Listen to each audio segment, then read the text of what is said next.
moving up the pace like a tight wild clock. Be sure you don't step in his way. He'll keep those numbers rolling. This may be his last day.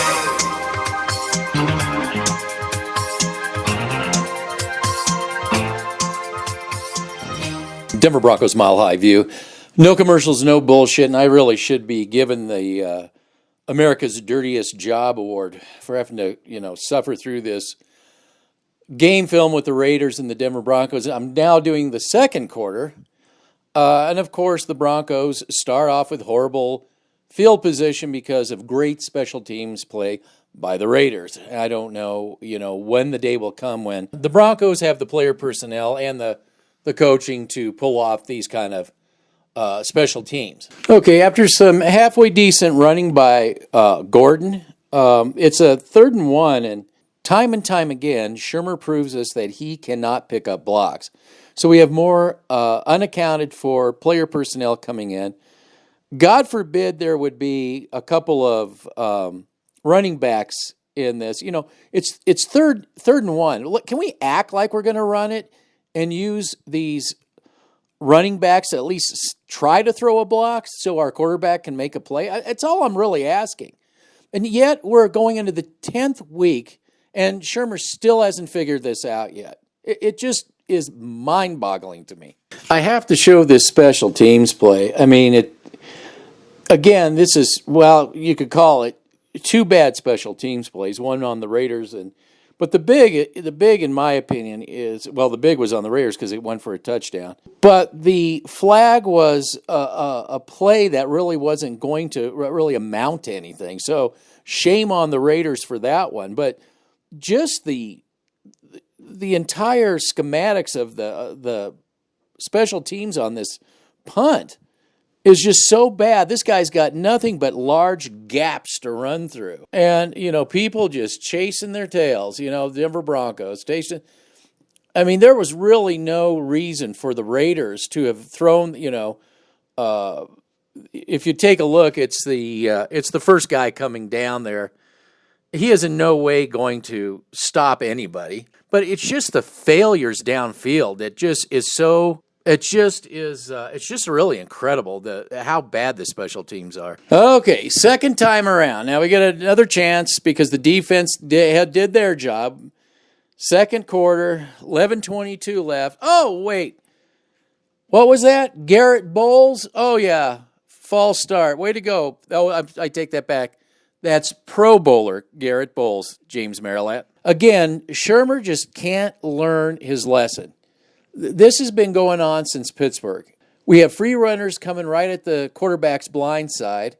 There isn't a hat for this free runner. Of course, they study the game film, and they know Shermer's not going to leave anybody back there to pick up the block. And as a result, you have Drew Lock taking it right to the back. Part of this whole bruised rib, the start of the whole bruised rib thing. And I just got to add, this absolutely does not do the quarterback position for the Denver Broncos. I don't care who the quarterback is. This type of schematics, blocking assignments, it just isn't going to get the job done. I don't care if you get Justin Fields. I don't care who you bring in.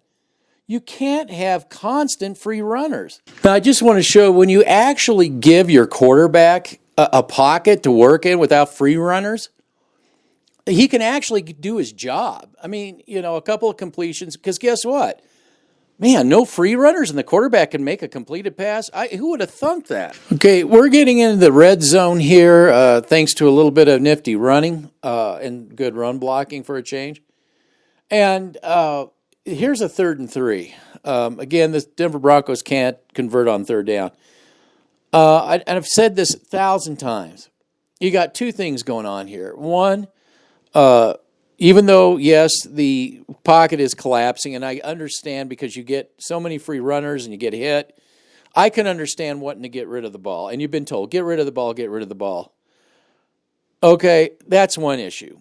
The main issue for me is I don't know why Shermer refuses. It's 3rd and 3. We're talking 3 yards, okay? No one should be on your side of that first down marker. Nobody. There's 3 guys here.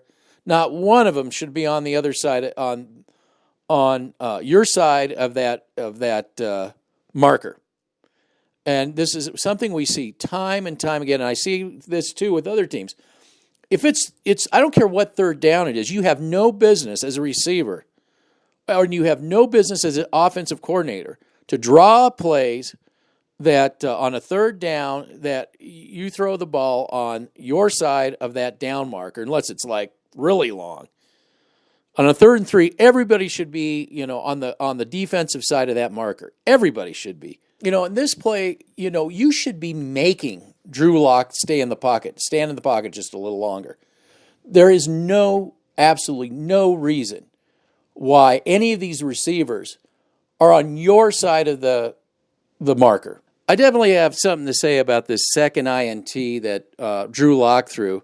The Denver Broncos actually did a great job in their 2-minute drill before the half, driving downfield and, getting into the red zone. This second INT has as much to do with Judy's route running as it did with Drew Lock. It actually, the ball's thrown where it should be. It's an anticipated throw.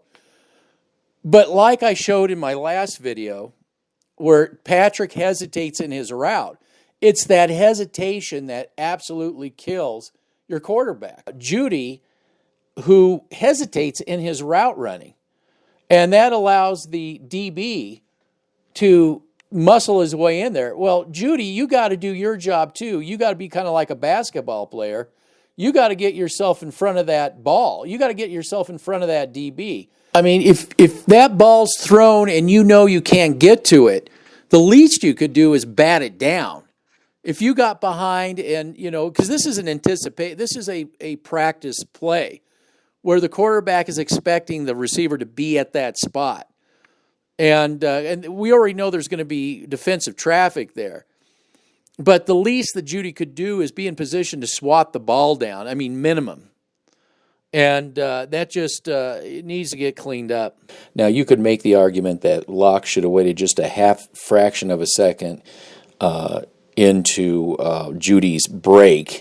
If you see that the ball is thrown right at the break, he should have waited to let him make his break and take a step or two, at least one step, as far as a reception goes. And, I'll have to agree with that maybe, and I mean, it's really close. We're talking fractions of a second. He can't hold the ball too much longer, or he's holding the ball too long. These are anticipated throws, so he's throwing the ball at the break. That would be Judy's break, and didn't wait for him to take a couple steps or a step into that break before throwing it, which may have made a difference. That certainly is arguable, but at the same time, it was thrown late enough that Judy definitely had time to at least break that pass up. Okay, we're into the third quarter now. The Broncos are still in the game, but the Raiders have taken a good chunk of time, about 4 minutes off the clock, and the Broncos get the ball. And here, you would think that somebody get their ass chewed out. This is just laziness, bad, everything. This is inexcusable football. It's just a sieve of players coming through. What we expect, this is a sack on a running back, and it's just so inexcusable.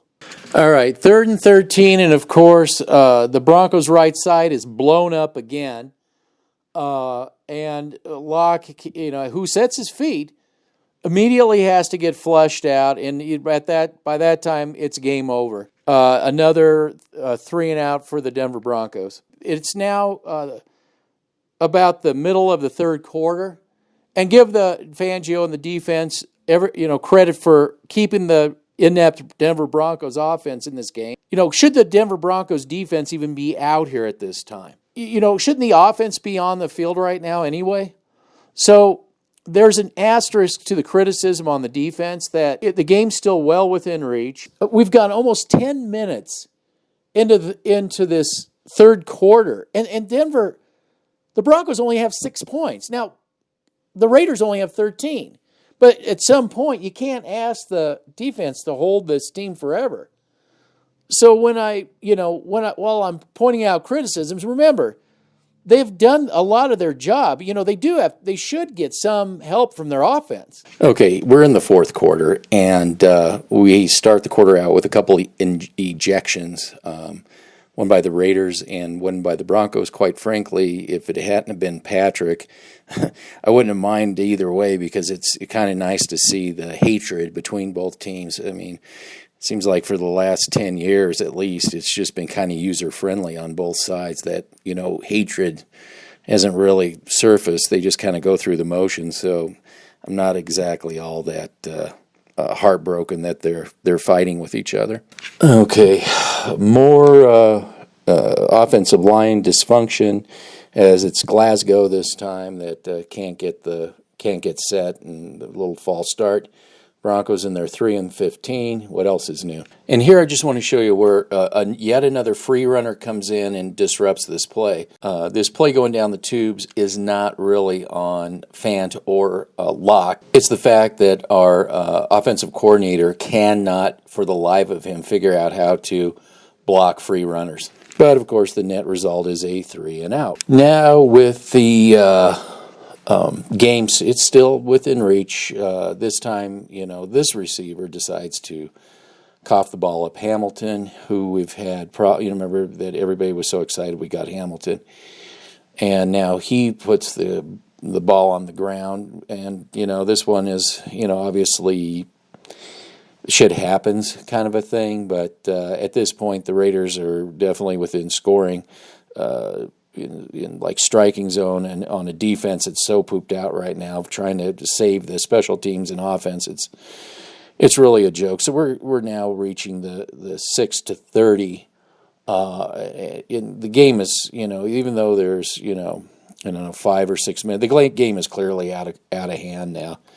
But I'm going to just end it on this because, yes, Locke throws another pick, but what is it? It's in desperation mode, in a futile attempt anyway to try to win this game.